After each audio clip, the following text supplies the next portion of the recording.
You know, with so many people participating in the political and social debate through call-in shows, it's a good idea to be reminded every once in a while.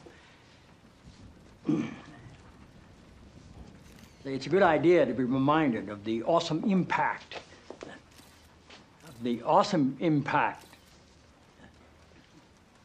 I'm sorry.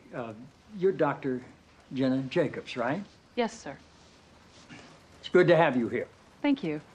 The awesome impact of the airwaves and how that translates into the furthering of our national discussions, but obviously also how it can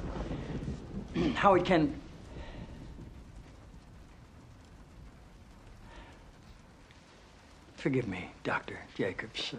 Are you an MD? A PhD. A PhD? Yes, sir. In psychology? No, sir. Theology? No.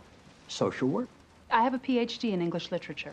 I'm asking because on your show, people call in for advice, and you go by the name Dr. Jacobs on your show, and I didn't know if maybe your listeners were confused by that and assumed you had advanced training in psychology, theology, or healthcare. I don't believe they are confused, no, sir. Good. I like your show. I like how you call homosexuality an abomination. I don't say homosexuality is an abomination, Mr. President. The Bible does. Yes, it does. Leviticus 18:22. chapter and verse. I wanted to ask you a couple of questions while I had you here. I'm interested in selling my youngest daughter into slavery as sanctioned in Exodus 21:7. She's a Georgetown sophomore, speaks fluent Italian, always cleared the table when it was her turn. What would a good price for her be? While thinking about that, can I ask another? My chief of staff, Leo McGarry, insists on working on the Sabbath. Exodus 35:2 clearly says he should be put to death. Am I morally obligated to kill him myself, or is it okay to call the police? Here's one that's really important, because we've got a lot of sports fans in this town.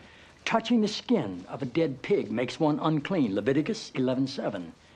If they promise to wear gloves, can the Washington Redskins still play football? Can Notre Dame?